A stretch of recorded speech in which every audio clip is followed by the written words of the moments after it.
It is January 31st, 2023. This is the Wrestling Inc. podcast, NXT 2.0, the go-home show for Vengeance Day. I'm Glenn Rubenstein, joined by Alfred Konuwa and NYC Demon Diva Isa. Welcome to the Wrestling Inc. podcast. If you like what we do, please like, share, subscribe, give us a thumbs up, leave us a rating on iTunes, leave us a comment. We appreciate you hanging with us. Tonight's talk about NXT 2.0, all this build up to Vengeance Day. Isa, you are back from a whirlwind trip on the road to the Royal Rumble. How are you doing? I'm tired, exhausted, but super happy. I got to do a lot of fun things. It was a great, productive trip for me. That's awesome. Great to hear. Alfred, Except how are for, you? did I not tell you that Sami Zayn could not be trusted and he was a POS? America's sweetheart, Sami Zayn. America's sweetheart. He hit Roman. He hit Roman in the back with a chair. How dare you say it's justice for Roman? No, he was gaslighted doing that. He did the right thing. He was not gaslighted. I would pay Roman to slap me around like he slapped Sami Zayn. That's not gaslighting, okay? Can we get to the important question? What did Cody Rhodes smell like up close? I want to know. Like Mandu Pitch Black. I have to admit, I was sitting there watching, and I've been good. I'm on 2 weeks now of eating clean again, and I was watching that. I was like, kind of want to try that. Do they have the zero sugar one still? I was like, maybe they don't have the zero sugar one anymore that I could find. You can find it online for like $20 for a 6-pack, and I'm not paying that. But no, Mountain Dew Pitch Black. My curiosity is piqued. Yeah. Sounds like it tastes amazing if Cody can drink it. Sounds like the breakfast of champions. I'm gonna change my diet to Mountain Dew Pitch Black. You're gonna believe him. You're gonna believe him. He also went on Monday Night Raw and said I outlasted 29 other men when he came out at number 30. So please stop believing everything he said. No, he did it. He came out at number 30. Half of the field was outlasted the other. Exactly. You gotta outlast, outwit, and outsurvive everybody. You're a Survivor fan. You know how it goes. What is it? Outlast, outwit, outfly, outplay. You come outlast, outwit, and outplay. Yes, it is. So but nobody comes to Survivor the last day of the season and wins it. That's not how it works. Because they're not smart enough. They haven't evolved. That's what Cody would do. What will Cody do? Sorry, Glenn. No. So Cody, you could see the night and day difference in that press conference. Cody having that executive experience and being used to have authority, he owned that press conference in a way that Rhea and Bray did not.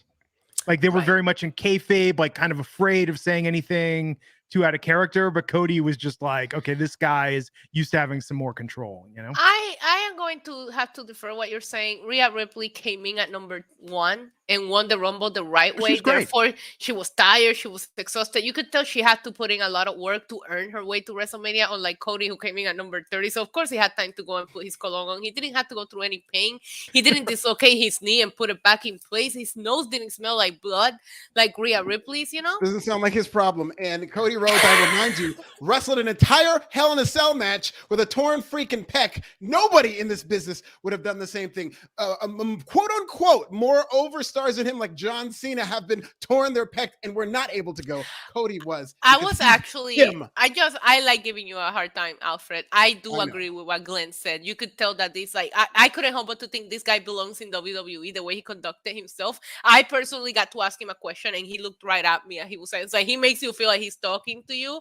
But the one thing that I really, really liked was just that he talked about that. And I don't know if you heard, but he answered the question and he said he refuses to watch the match back. That was one of the scariest things he's been through in his career. I have a lot of respect for him for admitting that, because not everybody would admit that. Everybody think that was so cool. That was such a badass moment for him to say it was scary and I refuse to watch it back. That's crazy. Yeah, I don't blame him at all. You can kind of see with Rhea, Bray, and other talent, this is where not having something like Talking Smack really hurts them, because they're not used to doing improvisation in character as much and being able to be in a less controlled environment and try and keep it together. I'm not saying they were bad at the press conference, but then Cody was just such a pro when he got on the mic there. I mean, I think he came across more confident than I think Triple H was kind of sweating like, oh, when am I going to get a question that I don't want to answer? Or I'm going to have to deflect. But Cody seemed the most comfortable, most assured person. He was ready to answer all of the questions, and he answered them so well. Even when a lot of people gave me crap online because I asked him about Roman, like, screw your win, let's talk about Roman. But the way that he answered and the way that he put over Roman already made you want to see that WrestleMania match. Sure. He's so good at what he does that I was just like, he called Roman the best wrestler in the world, and I will agree with Cody Rhodes on that. Well, you know what? Credit to AEW, those fake media scrums they did prepare Cody Rhodes for what they're doing now, because WWE really did kind of lift this idea from AEW with their fake media scrums. Oh, yeah. Now WWE is doing something similar. But you know what I would absolutely love to see is what was on that paper Triple H had. That piece of paper he came out there with. It looked like he was about to read a statement or something. And it was the numbers that he read, no? But it was just the numbers. It wasn't like, here's how you answer. Here's how you answer this question. Yeah, because he told us the gate, the attendance, and all that, and he was reading it from the paper. Yeah, I mean, I hope, unless there's like some kind of note in there that says, I don't know. Don't let Cody Rhodes outshine you or something. I don't know. Well, I feel bad for Speaking Cody. of outshining Roman Reigns really quickly, 2017 Royal Rumble, number 30, Roman Reigns, and he didn't even win. So get your stuff together. Maybe Cody can give him some tips on how to win at number 30. Well, I mean, the bad thing with Cody Cody's gonna have to give himself some tips, because he's gonna have to win next year's Royal Rumble, because he's not beating Roman at WrestleMania. So, well, no, he might be beating Sami Zayn after he wins the title from Roman at Elimination Chamber in Montreal. Keep dreaming, everybody. Are you guys okay? Are you guys like doing drugs without me or something? Like, what is wrong with you guys?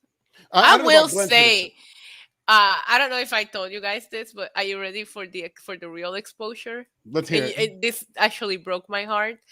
As soon as Roman won over Kevin Owens, they came and got us to take us to the press conference room. So I missed the entire breakup of the Bloodline. What? Yeah, I was going to ask you what it sounded like live to hear that pop. That pop was so loud that like we could hear it as we were walking. And when some of us, audio started malfunction on TV. I and about 5 other people that were walking, we heard the pop and we pulled out our phones and turned on Peacock, because that's when we realized it was still going on. What did you think happened when you heard that pop? What was the first impression? I know. Oh. The noise, you know how invested I am in the storyline. The noise, I was like, they're either falling apart or something big is going down. Right. Obviously, we didn't hear any entrance music, so I knew automatically the Bloodline is falling apart right now. And I'm telling you, a lot of us pulled out our phones and we had people like watching it over my shoulders on my phone. There was like a group of 3 people, all of us with our phones watching it, because we missed it.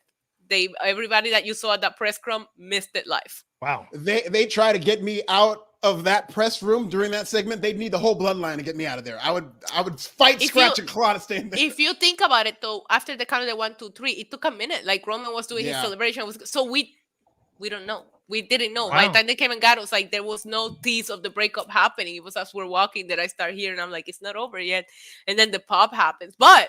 We're walking down to like a basement, and that's how loud it was. We're walking down those stairs, and it sounded like if we were still sitting at the press box. That's how loud it was. And I'm telling you, I automatically pulled out my phone because I was like, something is happening in the ring, and we're missing it completely. That's so, wild. But just a fun fact, like a lot of people with, and I'm very lucky about everything that I got to do this weekend and the events that I got to attend. But that was a big fat L for me, that we were there as media on the press box and we didn't get to see the biggest angle go down the way that we probably should have. Wow. Yeah. People chanting F you Roman. Yeah, he can't go anywhere anymore. Old women yelling at him, calling him now a despicable heel. Children tearing up their merchandise, throwing the Roman Reigns action figures in the garbage. I didn't chant that. Second of all, can we take a second to acknowledge the beautiful visual that Roman Reigns gave us when he started singing those handcuffs? I fantasized that moment for a long time. It's my new favorite clip ever. So I just want to thank Roman Reigns for that moment. Are you jealous of Kevin Owens because he got the handcuffs? Oh, 1000%. That's what I'm saying. He was slapping Sammy around. I'm like, I don't understand why people say Roman is the heel here. Roman was being very nice to them. He even put flowers on them. You know, when people get you flowers, it's because they really appreciate you, right? So when Roman threw those, when Roman threw those flowers at them, that's a good gesture. And people are like, boo Romans. No. Also, Jey Uso's mad soft. Well, the countdown is on. Roman should enjoy it while he lasts, because now it's only a matter of days until Cody Rhodes wins one championship, Sami Zayn wins the other, and Roman gets to take a nice long sabbatical from the WWE. Well earned, but his actions have made him just unwelcome in the WWE universe. They made it very clear that Cody Rhodes, that god, the GOAT, is going for both titles. He will be the new undisputed champion. And this Bloodline dynasty is beginning to crumble. And I'll be here as a shoulder to cry on, Issa. I will be in your hood for WrestleMania. I might need a drinking buddy if it goes down. So I'm there for you. Anyways, let's not talk about the Roman losing titles. Don't we have news to get to? We absolutely do. Way to throw to us. And you need to keep that same energy for Jey Uso when he comes back to the Bloodline, because you know This is all some kind of. Oh, he's gonna plan. find clarity. He's gonna find clarity, even if we have to beat the clarity into him. He's gonna find clarity. My goodness, she is bloodline confirmed. WWE RAW is our first news item without the bloodline, but they didn't need him. They still drew 2.1 million viewers. It sounds weird, but that's down from last week, even though that's a monster number for Raw. Last week, of course, they had Raw 30, which was their biggest number in almost 3 years.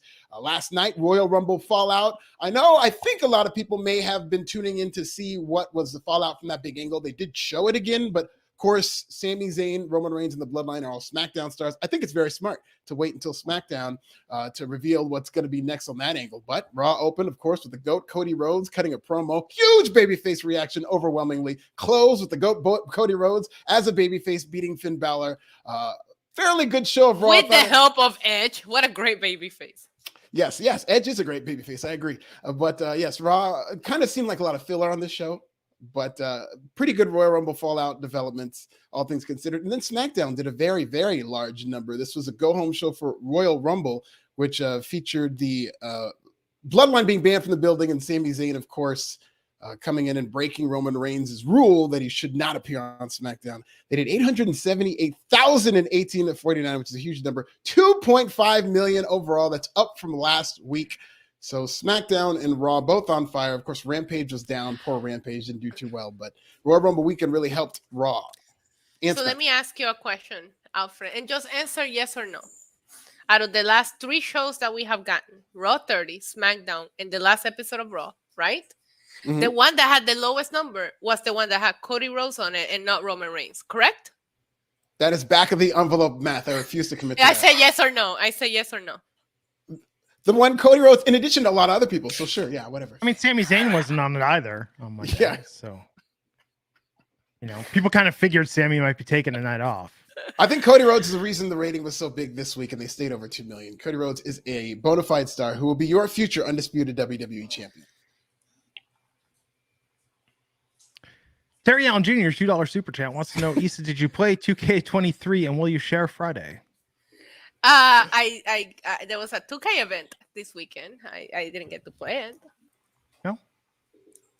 I pre-ordered it for Bad Bunny, and I'm not planning on playing. I don't have time for video right now, but I want Bad Bunny, so I want a way to do that Ricochet Logan Paul spot in the game, because that was insane. That was amazing. Holy keep saying this. I hate how great Logan Paul is at wrestling. Like, it really upsets me, and that's why I can admit it, because I can just admit that, like, I mean, he is the perfect wrestling heel because he is genuinely much better than he has any right to be. You know what upsets me the other day? Like, after that happened, you saw the elimination with Seth Rollins. So I was like, man, I think I'm gonna see Seth Logan Paul. So then I got myself thinking, I'm like, what is wrong with me? But then at the same time, no, I want to see it. It's indubitably. She'll be back. What's next in the news, Alfred? Well, it can be argued that Cody Rhodes is the greatest free agent signing of all time for WWE. And currently, New Japan star Kota Ibushi. Just like Cody's my favorite WWE, my favorite New Japan wrestler is Kota Ibushi, and he is now a free agent. He will be appearing in GCW's Joey Janela's Spring Break. Always a fun show, but he is, for all intents and purposes, a free agent.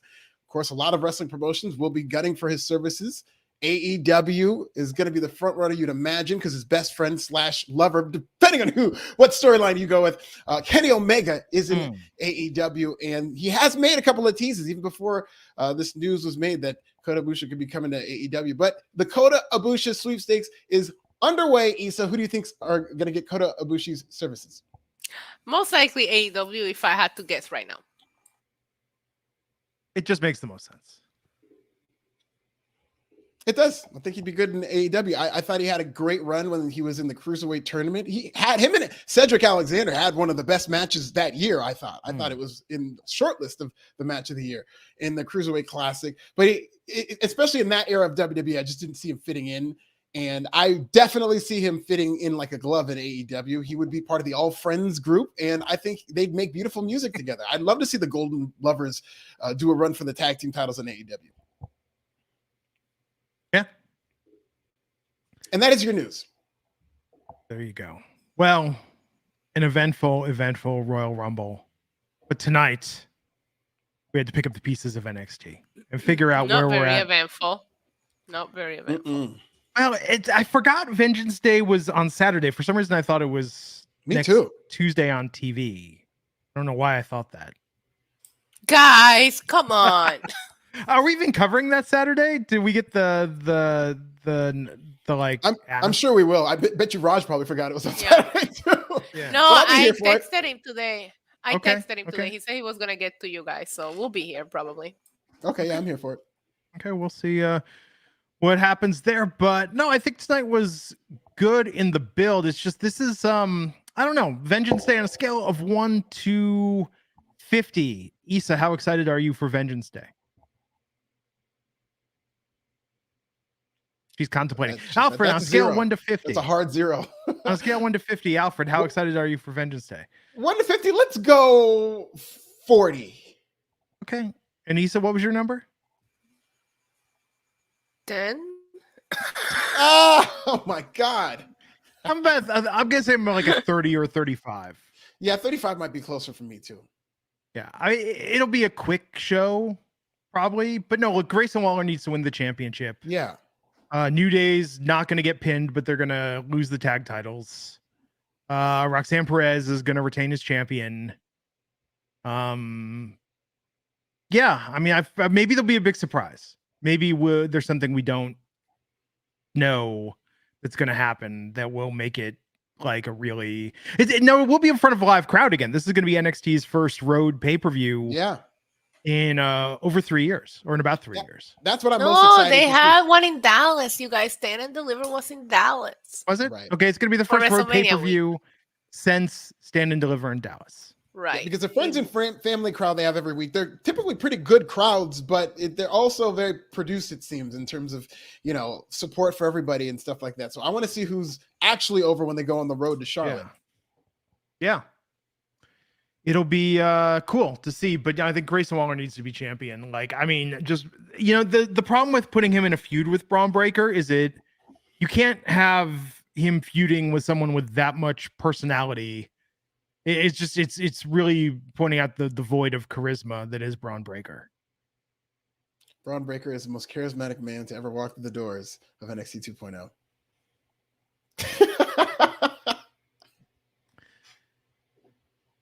He'll enter Royal Rumble at number 30 and win one of these days. You'll see.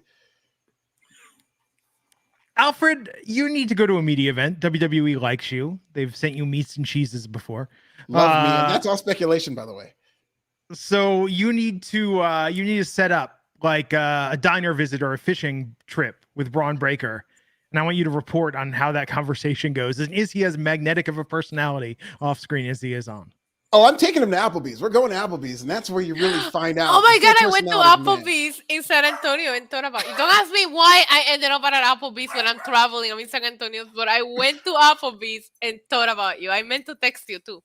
Oh, that's amazing. And Applebee's sponsored the Royal Rumble countdown clock, so you should have gotten like a free meal or something like that. Everybody was making fun of me for picking Applebee's at the particular point that I picked it, but we have been to back-to-back events and I hadn't eaten all day. And when we left the second event and I looked, it was literally like 0.01 mile away, and I was like, we're going to Applebee's. So then I went with a group of people, and then when we were watching the Rumble and I saw it popped up in the countdown clock, everybody just turned and looked at me, and I was like, come on. I was hungry. I was desperate. It was the closest thing, okay? Leave me alone. Hey, the Seth and Becky commercial at Applebee's was adorable. That was a lot of fun.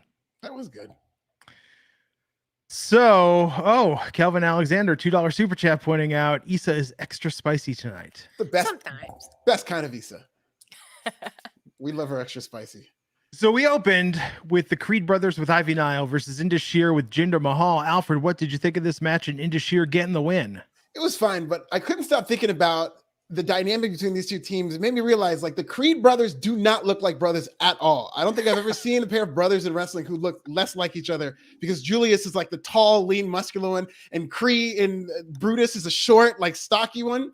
But with Indus Sher, they look like twins and they're not related and they're not brothers. So it was just this weird dynamic of these guys look like twins who aren't brothers, and these guys who don't look alike are brothers. I couldn't stop thinking about this. Thought the match was mid. Issa? I thought a lot of NXT tonight, and I know this is gonna sound weird, but I thought it was a wrestling show. It was like a bunch of good wrestling in the ring, but I didn't care about the storylines or the people that were wrestling each other. Like lack of entertainment, but a lot of wrestling. That's how I felt about NXT tonight overall, and that was the case here. I didn't care about the feud, but I thought the match was okay. All of the matches tonight were okay. Like there's a really good in ring talent in NXT, but there's no storyline behind them. It felt very filler.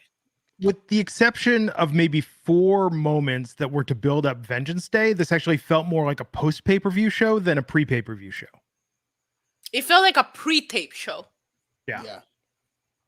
And it's tough. I mean, look, the main roster on fire over the weekend. I thought this was cute backstage. Axiom watching A-Kid's matches, and then Tyler Bates saying, like, whatever happened to A-Kid?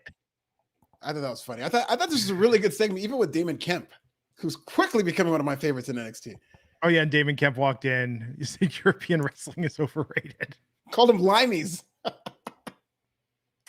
I thought, and this still could end up with Axiom and Tyler Bate forming a tag team. They can call it Axabate or something. It'll be hella over. Just once, I want to see a tag team. Like, you know that old sitcom dating trope where somebody has to be on 2 dates at once? Oh, God, like Kenny and Kel did an episode like that where you go to the theater and the boy. Somebody needs to do that with their gimmicks, like A-Kid and Axiom. You know, hold on, I got to go get my tag team partner, and then he comes. He's like Hannah Montana. Like, yeah. The best 2 dates episode, Family Ties, the episode where Alex has 2 dates to the prom and has to keep like running back and forth, is always my favorite. But no, I think that'd be great. I'm a fan of let's take sitcom tropes and put them in professional wrestling. Yes. But Zoe Stark versus Indy Hartwell, with Zoe getting the win. Is Indy getting called up? What's going on? Like Indy, they're booking her like she's already gone. Didn't seem like it from the Royal Rumble. Like if she's getting called up, seeing how they not only again, and it continues to be a theme. I feel like with Indy Hartwell, the commentary team just doesn't seem to take her very seriously. And she's the one NXT talent that they didn't really get excited about or give her accolades. They were really putting over Lacey Stark or Zoe Stark. And they were really putting over Roxanne Perez in the time she was in the vote. But with Indy, it was just like, oh, Indy, God. You know, and they said, like, do you even think Booker T knows who she is? But on the main roster, roster, she's been there forever. Like, she shouldn't be treated this way. She shouldn't. But we've got Candace, Johnny, and Dexter together on Raw. It just seems like this makes all the sense in the world. Correct. And we didn't even see them interact. They could have some kind of interaction backstage at the Rumble, something, even if you make it a digital exclusive. But the fact that they gave them nothing. I don't know if there's heat on her or what, because like the entire way got called up. Even the baby got called up before Indy Hartwell was getting called up to the roster. Yo. Do you think that the person that was gonna walk away from the way being the most over at this point was gonna be Austin Theory? Never. I know. I kind of did. Well, thinking about the main roster and what they look for, and the fact that he was on the main roster for a little bit before he got called back down, so you knew that he was always a pet project of theirs. Yeah.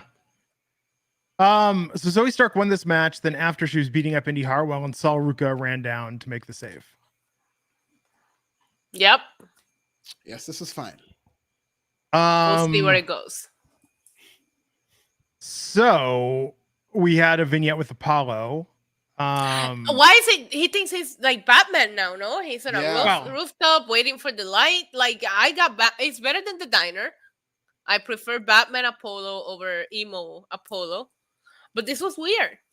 I thought about that too. I thought he was gimmick infringing. I like his own super. I like when he's trying to do Luke Cage, but now he's just completely stealing from Batman, which I don't know about. Yeah, I mean, that could get him in trouble, you know? Yeah. But he was the superhero of the streets at first. Remember, he was doing those weird moments, saving people in the streets. But then he might have gotten hungry being a superhero of the streets and went to the diner. He got stuck there for a little bit. He developed a crush on Braun Breaker. I'm really invested in Apollo's story here in NXT. Like, he's gone through it. So is Braun Breaker Apollo Crews' Catwoman? Yes. Oh my God. That's amazing, Alfred. You're right. I'm gonna make a edit of like the Batman, but it's gonna be Apollo Crews. Have Braun Breaker licking Apollo's face. Oh God. Heather Abood, Orlando's own, saying we often see the vignettes being filmed at night in downtown Orlando. Oh, nice. LOL. Little T. Shout out to Heather, friend of the show, Heather. That's awesome. So Wesley and Dijak were face to face, having face off interrupted by Von Wagner and Mr. Stone. God, how is Mr. Stone still there? It's been so long, and his prospects don't always have the brightest futures. But Dijak beat Von Wagner. What's up with Von Wagner? I feel like Von Wagner was on a bit of a roll there, and then that all stopped. Well, whatever's up with him, it looks like they're going to repackage him somehow. And I didn't care about anything that you just mentioned. Anybody in this segment, I mean, Wesley is great, but they haven't done much with him since he won that title. He was weird. He missed tonight. The promo was weird. Yeah. As soon as I say crack-a-lacking, he lost me. He did some weird moan. It was like a laugh, but it came off as a moan. Yeah. This whole thing was weird. And I don't classify Von Wagner against Dijak as big meaty men slapping meat. They don't fall in that category for me. Yeah, I didn't care. I told you, tonight felt to me like a filler show. And this was why. Well, Tony D'Angelo, the Don, was backstage with the underboss, Stax. But really quick about Von Wagner, because they're going to do sorry. something with him. There was Roger Stone Mr. Stone got upset with him and said, I need to see what's within you. So I don't know. This might be the best or worst thing that could happen, because the thing with Von Wagner, he needs something. He needs a character beyond his look. So they're either going to give him something that people can latch onto, or they're going to make him a friggin' breakdancer next week. Or I'm dying to see what he comes back as. He said, "Help me, help you, help me to help you." Pops, I popped for that.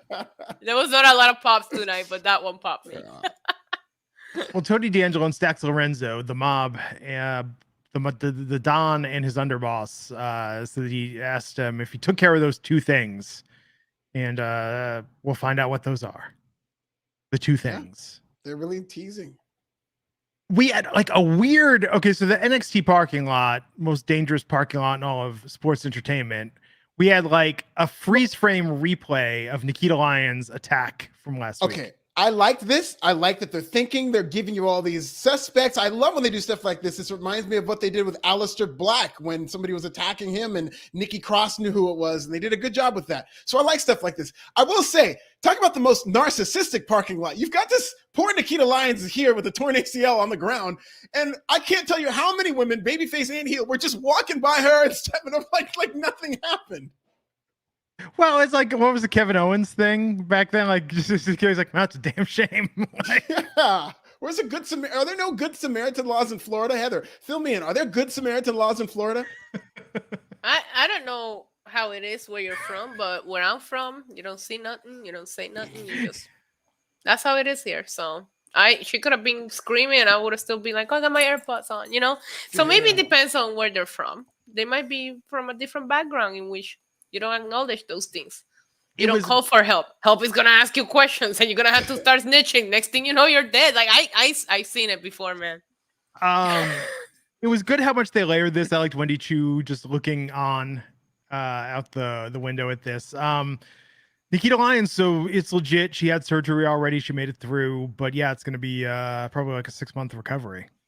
Very interesting. Yeah, they painted Zoe Stark as the chief suspect because she drove off moments after it happened. So you know it's not going to be her. I think it's going to be Indy if she holds on. We shall see. So got a hype video for the steel cage match between Braun Breaker and Grayson Waller, followed by Tyler Bate versus Axiom. Have to admit, didn't have high hopes for this match going into it. Absolutely loved it. Well, just because it was one of those, let's have a sporting contest and see which one of us is truly the best. I mean, that's like the least stakes ever for a match. But this was phenomenal.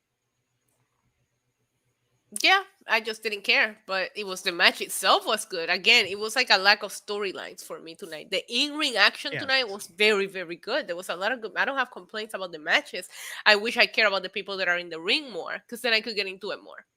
Yeah, and you know, they still need to change Tyler Bates' music. It's probably the worst music on either roster.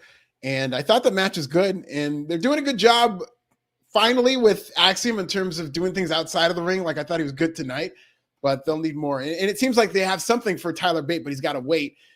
He's probably going to be set up as a challenger for Grayson Waller. Grayson Waller. Yeah, I could see that. But no, this was a really, really good match. I thought this was great. And Damon Kemp attacked after. And when they were shaking hands. Because they won each other's respect. It's great. Great pair of dunks too. Those pandas, I've been looking for them, but they're on eBay and they're very expensive. So I'm trying to be good. Calvin R. Alexander, $5 super chat saying, sucks that Nikita's hurt, but I like they're making an angle out of it. I mean, yeah. We'll see what happens, man.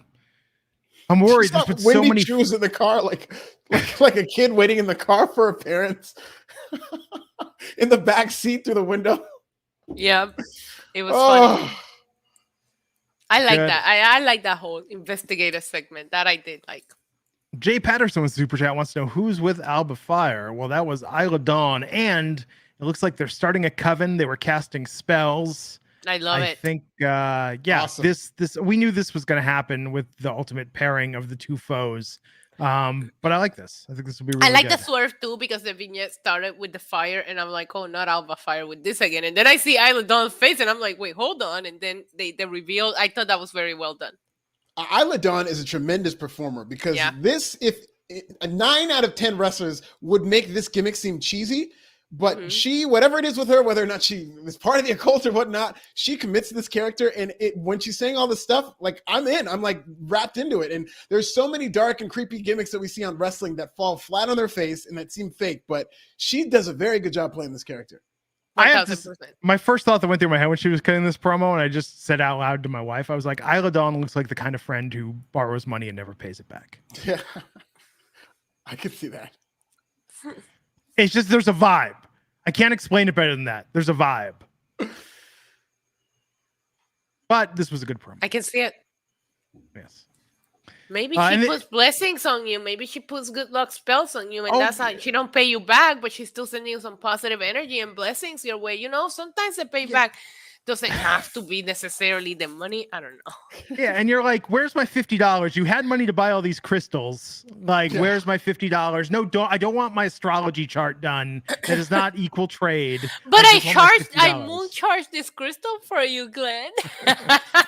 And then they act like they've never used a Venmo. Like, wait, how do you download? Where do you get Venmo for? Is that a Google Oh my thing? God. Isn't that the worst? Like, oh no, I don't have any form. It's like 2023. You have a form to get money in or out. But if you're giving them money, they have the Venmo. It's when you're asking for a bag that they'll be like, oh no, I had to deactivate it.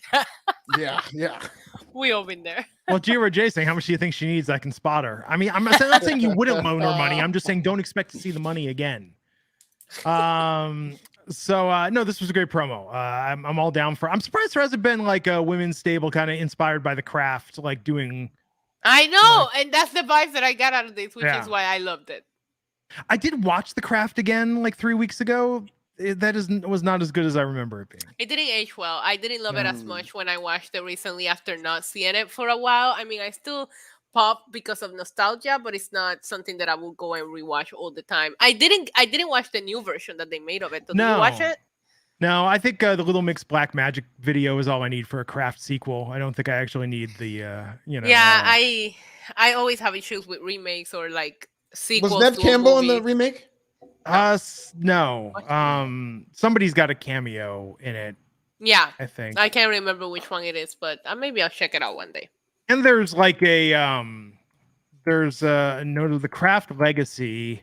Let's see. Now I have to look this up because I remember there is somebody in this that I was like, how did they get this person? Oh, Firuza Balk has a cameo in it, and David Duchovny's in it for some reason.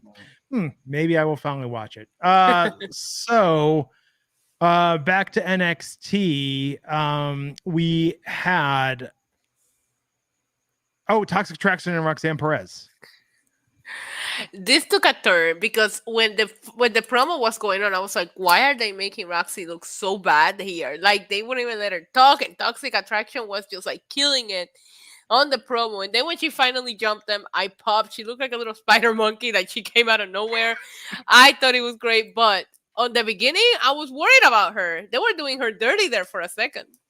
They did a good job of it because when they were cutting her off, it seemed like she was legitimately getting cut off. Like, I thought they screwed up that somebody went earlier or whatnot, but it was part of that. And I thought this is really good. I was kind of hoping that she would come back and do something after just sulking off because That would have sucked. But what I loved about this, they did such a good job that there was like at the end of the promo, Gigi says, I mean, we will win. And you could hear the crowd like, oh, so everybody is really engaged in this promo. I thought it was really good. You know what? It would have been even better if when Roxy kept getting cut off, we would have gone live to a Booker T camera and he was like crying. We gotta have that like on deck for all those. Yeah, moments. Anything that Roxanne does, we have a Booker T camera in the corner just seeing his reactions. I think until the end when they did the little tease, I thought this was going to happen because Shawn Michaels is booking it, and I think just based on what they did with DX and John Cena, that this match is going to start with either Gigi super kicking Jane or Jane super kicking Gigi or something like that. I was thinking he was going to head that direction, but because they kind of teased it, they might do the slow build throughout the match to their split. Right. I fully support any way that talent wants to express themselves in promos, but I do not like JC Jane's condescending, mocking voice. She does that way too. I was thinking the same thing. She uses that voice. It's okay. I love Jim Gaffigan, one of my favorite comedians, but he has another like inner voice that he uses. And sometimes he gets a little liberal with that. And that's when it stops being as funny. And that's what I was thinking about with JC Jane. Is she kept going JC to that voice. I like that a lot, but she was leaning on that too much. Yeah, it's a bit much. Carmelo and Trick responded to Apollo. Yeah, that match is going to be really good. Great promo by Carmelo. You can hear people clapping and applauding the promo after he's done. So here's the biggest problem with NXT. They got one women's title, and tonight we got another credible contender as Stevie Turner made her in-ring debut against Danny Palmer. Alfred, what'd you think of Stevie tonight? She looked great. She looked like a hardened vet. She's one of those NXT UK talents, and she's got a great gimmick. I think it's a really timely gimmick, and you don't usually see WWE hit something right on the zeitgeist, but like streaming is really big. As Issa said, the gaming 2K people cover WWE, and there's like a synergy between gaming and wrestling. So I think this is a perfect gimmick for her to come in. And it was great presentation. I loved even the entrance when it was like entrance starting soon. I was like, damn it, I can't criticize her. We all do it. We all have the stream starting soon screen. We all have it. Like I pop. Even when they started showing the chat on the screen, I was like, this is good. It's good. I'm not gonna lie. And she looked great in the ring. I liked it. Yeah, I mean, this is add her to the list of women on the roster who could be credible champions in NXT. Yeah. They nailed the aesthetic, except there was that updating loading bar, which I guess happens, but that seemed a little old. Didn't seem like it belonged to the Sis needs to update her internet. I'm having internet issues today. You know, sometimes it doesn't always go the way you want it to go. When she loses, a little kitty headset would have been nice too, because all the girl streamers have it. You know, maybe she's trying to not be like the rest. When she loses, will she blame it on bad Wi-Fi? Like, you know. Oh my God, I will pop. I would actually pop. Oh, there's so much you can do with this gimmick. Yeah. Yeah. No, she was great. Love that. Looking at the camera during the pin with the lean back. That was phenomenal. She was fantastic. And she's been doing this for like 10 years. She's been wrestling. I think, 6-7 years, something like that. Let's see. She was wrestling as Bobby Tyler originally. Yeah. And when did she make her debut? 2016. So 7 years. It's crazy.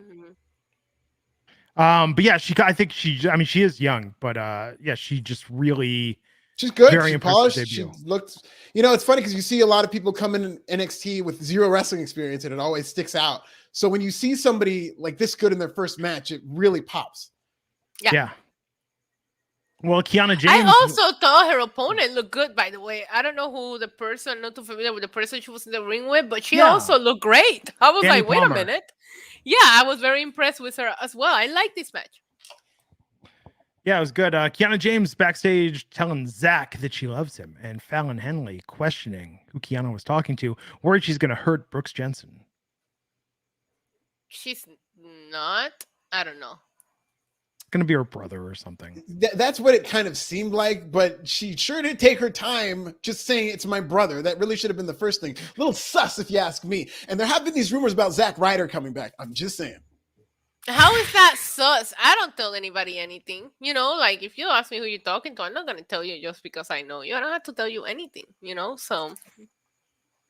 Well, yeah, they're already off on the wrong foot, so that's only going to hurt their trust.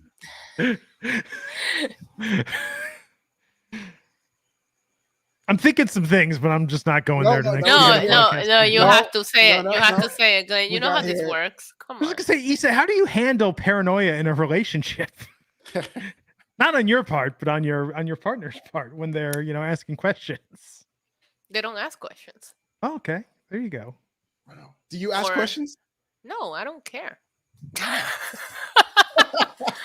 I give it the same treatment I expect. I did learn that. $3 the way you want to be treated. I don't want to know about anything. Leave me alone. Yeah. That's Makes it. sense. That's why I'm single and I'm gonna stay that way. And that it's good. The person I can ask me questions is my dog. Look at that whole Eddie Murphy routine from Raw right now in my head, and then which segues into what have you done for me lately? Which I did not realize till watching the video again. There was Paula Abdul like badly lip syncing the dialogue at the beginning of Janet Jackson's "What Have You Done for Me Lately" video. That's something else too. I don't want anybody to do anything from me. That way they don't have any expectations of me. When I told you I expect nothing, I wasn't kidding when I take that approach from everything. Wow. Except the WWE. I say that to WWE all the time. What have you done for me lately? They gave me Roman Reigns with the handcuffs. I'm not going to ask for anything else the rest of the year after that visual. They need to start selling Roman Reigns handcuffs. I think. Oh my God. I think they fly off the shelves. Listen. So Kiana and Fallon are gonna face Chance and Carter for the NXT Women's Tag Team Championships at Vengeance Day, and maybe this will be the crack in their bond that causes them to lose for Fallon and Kiana. Maybe. That'll be interesting. Oh, my favorite thing was when they walked up and they were like, "You're not even talking about our match." And he's like, "Bro, they might have been having a serious talk. There's other things to life. Like, relax." Well, and that's why they're not champions. That's a good question. Who's the heel in this feud? So are Katana and Caden the heels? I don't know. That's a great question. I think they're supposed to be the faces, no? I mean, they were acting kind of heelish because you're right. Yeah, but these two used to hate each other and they only united. I don't know. I don't know what's going on anymore. Drew Gulak beat Charlie Dempsey tonight. Yeah, he did. Wasn't expecting that. On a scale of 0 to technical, this match was this is mat wrestling. Yeah, if you're into that kind of stuff, it was good. Yeah, not my favorite. I thought it was a little too long. I thought Charlie was getting pushed with his dad back in the fold. I mean, he kind of is. He doesn't. I think that might be his first loss. I don't remember seeing him lose too many times, but. I mean, it's Drew Gulak, who's like an elder statesman in NXT. Maybe they're doing a whole feud. Well, Chase U tonight with Thea Hale took on the Dyad with Schism, took on Idris Enofe and Malik Blade in a triple threat to determine who will join the NXT Tag Team Fatal 4-Way at Vengeance Day. Issa, what'd you think of this match? Banger! I thought it was great. I wasn't really invested in it. I love the finish. I went into it 100% thinking Schism was winning here. Like, I was assuming that. So I wasn't getting into the match because I'm thinking it's predictable. But then I started paying attention to it because it got really good. And then I really was not expecting Chase U to walk away with the win here. Yeah. I should have known. We've seen a lot of video packages. They're kind of over. They're getting great reactions. So I should have known they were going to go in that direction. But I was shocked and I really, really liked it. If they did that, imagine how good that match is going to be on Saturday with the other teams as well. Yeah. Yeah. And I love this match. Means we get Thea Hale as the wild card. How's she going to impact the match? Yeah, she'll be running around in there. She was great on the outside too, and like running around afterwards. I thought Idris Enofe looked amazing in this match. Him and Malik Blade really improving in terms of all their high flying. They're going to be an awesome tag. They're going to be like WWE's version of Top Flight. I think if they just keep at it and they keep doing it. But I thought that this whole match was really, really good. I'm glad that Chase U won, and I'm hoping that they win the tag titles. I think that'd be a great moment. Could happen. I mean, it'll be, I think, very curious to see who eats the pin on Saturday. Yes. And a long-standing mystery was solved. Idris Enofe, in fact, did not get a WWE tattoo on his chest. Oh, yeah. I forgot about that. Thank you, Alfred. He had the shoulder sling and he had that tattoo. It looked like a WWE tattoo. And I mean, Yeah. it looked real. But, Yeah, I did. and then he's just Yeah, kind of screwing with people from there. Wouldn't it be funny if just at some point Cody just wipes that tattoo off his neck? Do you realize Oh my how God. sad I was on Friday when I got to interview Dum Dum and he didn't have the teardrop? Yeah, what the hell? Is he capping? False flagging? He's not capping. That was an awesome interview, by the way. It was my favorite. I shouldn't be biased, but it was my favorite interview I did all weekend. He was on character, and awesome. he probably handled the Street Profits screaming like maniacs the best way out of anybody else, because I said that when they started screaming in the background, he was like, if they did that in jail, they wouldn't survive. And I was like, oh my God. It's amazing. Yeah, he was awesome. He was like super cool. He stayed in characters, and we took it like, I was like, want to do this in character, and we're like, we're gonna play it and we're gonna do it in Spanish, and I had a lot of fun with that interview. It's awesome. But he didn't have, the whole point to that was the teardrop tattoo was not there. Yeah. And hashtag exposing, I said, Dom, I didn't ask him this on the interview, it was off record, but I was like, Dom, where's the teardrop? And he's like, well, mommy does it and she didn't want to get up early.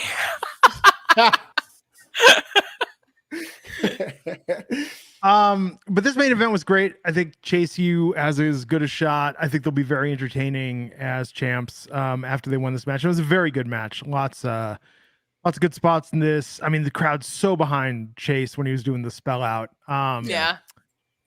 And it's good to see Duke Hudson put all those poker winnings to, education in his alliance with Chase U. But after we had the face off with Gallus and Pretty Deadly out there, New Day on the Titantron, and great fit from Pretty Deadly tonight. My favorite fit of the night. They typically win that award for me, but they look great. I want them to win the titles back, but I also think they could get called up, especially now that Maximum Male Models is going to Raw. You can see Pretty Deadly going to SmackDown. Oh. They're gonna recruit Otis. I think it's gonna be hilarious. They're gonna make that work. I know. We'll see. But all in all, that was NXT tonight. Vengeance Day is Saturday. Final thoughts on tonight's show, Issa? I want to be under the Grayson Waller effect, so I'm hoping that that's what we get on Saturday. Alfred? That was a good show. Looking forward to the 2 out of 3 falls match, Apollo and Carmelo Hayes. And then, yes, I do think it's time for Grayson Waller to be champion. Glenn, what are your thoughts on this show? I think it'll be fun. I think that NXT could use a little bit of a shakeup right now. And so I hope they make some very bold moves in this. I would like to see some call-ups. And I'd like to see some new faces elevated. I'm actually very excited for the women's match because they've been doing a good job teasing up this Toxic Attraction thing. We all know at some point they're going to split and whatnot, but I think Toxic Attraction have been very good together. And as much as I don't want to see them split, I think cutting promos on each other as they were practicing last week are going to be really good. Yeah. I agree. So there you have it, folks. That was NXT. Stay tuned. Tomorrow night is AEW. We will be back on Friday to talk about the Rampage and the SmackDown, and then probably Saturday to do a Vengeance Day podcast as well. So in the meantime, do us a favor, like, share, subscribe, give us a rating on the iTunes, leave a comment, and follow Issa on Twitter at NYC Demon Diva. That's Diva with a 1. Alfred's at This Is Nasty. I'm at Glenn Rubenstein. We will catch you back here next time on the Wrestling Inc. podcast. Take care.